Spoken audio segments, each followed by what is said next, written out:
ကျွန်တော်တို့လုပ်တဲ့အလုပ်ကအင်မတန်ရှင်းပါကျွန်တော်တို့ဟာတိုင်းပြည်ကိုပြောခဲ့တဲ့အတိုင်းလုံးဝလွတ်လပ်ရေးကိုကျွန်တော်တို့ရအောင်လုပ်မယ်ဆိုတဲ့အတိုင်းအဲ့ဒီလုံးဝလွတ်လပ်ရေးကိုကျွန်တော်တို့ဆုံးဖြတ်ခဲ့ဒီလုံးဝလွတ်လပ်ရေးကိုဆုံးဖြတ်ပြီးတဲ့နောက်ကျွန်တော်တို့ဒီတိုင်းပြည်ကိုကြေညာထားတဲ့အတိုင်းဒီနေ့တွင်လုံးဝလွတ်လပ်ရေးရအောင်လုပ်မယ်ဆိုတာလည်းပဲကျွန်တော်တို့လုပ်နေရအဲ့လိုကြိုးစားမယ်ဆိုပြီးကျွန်တော်တို့လုပ်ဒီလိုလုပ်နေတဲ့အတိုင်းကျွန်တော်တို့လုပ်တဲ့လုပ်ငန်းကအောင်မြင်မလဲမအောင်မြင်ဘူးလားစအခုနဲ့ကဘယ်သူမှမပြောနိုင်သေးဘူး။ဘာဖြစ်လို့လဲဆိုရင်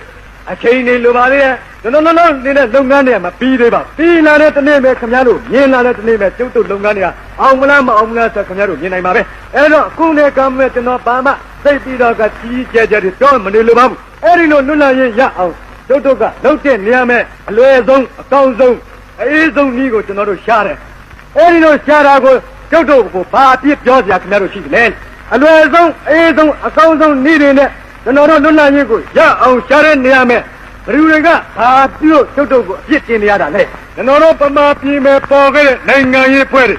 ကျွန်တော်တို့ပမာပြည်မဲ့ပေါ်ခဲ့တဲ့နိုင်ငံရေးကောင်းဆောင်တွေအားလုံးကိုတယောက်စီခင်ဗျားတို့စိတ်ကူးတဲ့မဲ့စင်ပြီးတော့ကမာတိကစင်ပြီးစဉ်းစားကြည့်စမ်းပ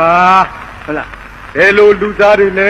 ဘယ်လိုဖွဲ့လဲဆိုတာခင်ဗျားတို့အဲ့ဒီခါမှာဖြေထွက်လာတယ်အခုနဲ့ကံမဲ့ကျုပ်တို့ကအစိုးရလုပ်နေတဲ့အချိန်ကမျိုးဖြစ်ဟုတ်လာ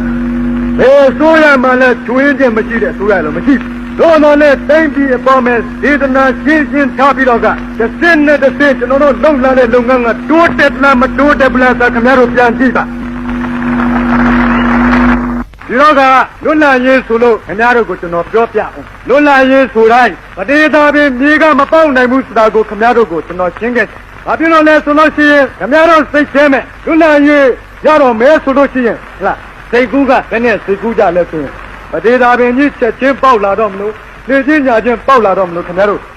့ရှင်းရတဲ့လူတွေများကြဟလားတချို့ကလည်းပဲလွတ်လပ်ရေးရပြီဆိုပြီးတော့ဘာလုပ်ကျင်လဲဆိုတော့ကကျွန်တော်တို့အရင်တခါတုန်းကတွေ့ကြတာဟိုဒါဂျပန်ခေတ်တုန်းကဂျပန်ခေတ်ဗမာလွတ်လပ်ရေးပေါ့ဘုရားစုစီဗမာလွတ်လပ်ရေးတုန်းကအဲ့ဒီတုန်းကဆိုလို့ရှိရင်လွတ်လပ်ရေးရပြီဆိုပြီးတော့ဟလားဟင်္ဒရာနယ်ဘက်မှာကျွန်တော်တွေ့ခဲ့ဘာတွေ့လဲဆိုလို့ရှိရင်လမ်းမပေါ်မှာစီးလှမ်းလွတ်လပ်ရေးရပြီကွာဆိုပြီးတော့ဟိုလူတကာသွားတဲ့လမ်းမပေါ်မှာထွက်ပြီးတော့စီးရီချမ်းအဲ့တော့ကဒီလမ်းတော်လမ်းလှုပ်တဲ့လူတွေအတော်ခွာကြအဲ့ဒါဟာလွတ်လပ်ရေးမဟုတ်လွတ်လပ်ရေးဆိုတဲ့အဓိပ္ပာယ်ကဘာလဲလွတ်လပ်ရေးဆိုတာဟာကိုတူတယောက်ကောင်းစားဖို့ဖြစ်စေတစ်မျိုးလုံးကောင်းစားဖို့ဖြစ်စေလုံးတဲ့နေရမယ်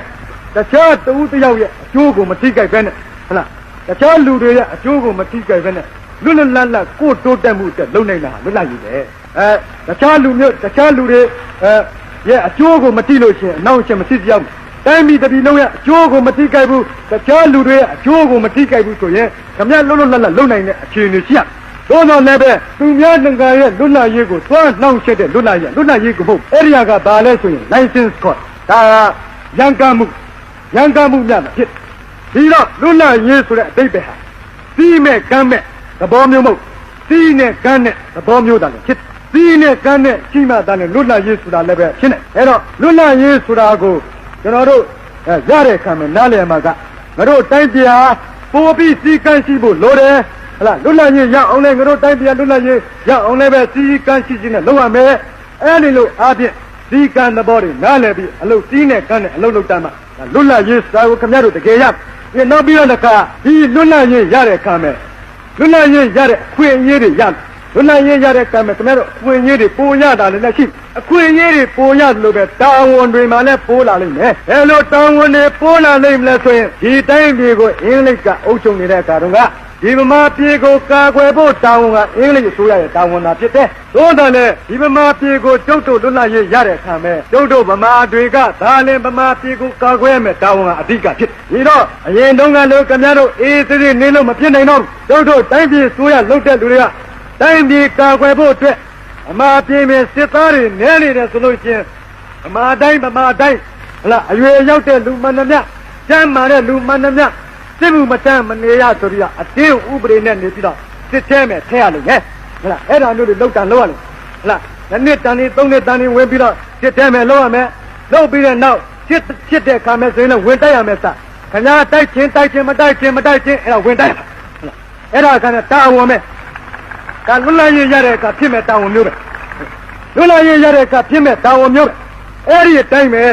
ကျွန်တော်တို့ဒီတိုင်းတွေကိုလွတ်လပ်တဲ့အခါမဲ့ဖြစ်ချင်တာတွေပေါ်မယ်ပြီးတော့ခင်ဗျားတို့အလုံးမလုံးပဲတော့ဖြစ်မှာမဟုတ်ဘူးဆိုတာဒါကျွန်တော်ပြောတယ်ဟုတ်လားအလုံးမလုံးပဲမဖြစ်ဘူးဟုတ်လားအဲ့တော့ကဘီလာမဲ့အခုဒီစစ်ကြီးပြီးတဲ့အခါမဲ့အင်မတန်မဲ့မွဲနေဆိုအရင်တုန်းကတော့သူ့တိုင်းပြည်ကထွက်တဲ့ကုံကသူ့တိုင်းပြည်ကိုသွင်းတဲ့ကုံနဲ့စာပေါင်းများစွာပိုးတဲ့အတွက်လည်းသူတို့တိုင်းပြည်မဲ့တော်တော်ပဲဝင်ငွေတွေမြောက်များရပြီးတော့သူတို့တိုင်းလူပြည်သားတွေကိုတော်တော်လေးချောင်းလဲပြအောင်သူတို့ထားနိုင်တယ်သို့တော်လည်းဒီစစ်ကြီးပြီးတဲ့နောက်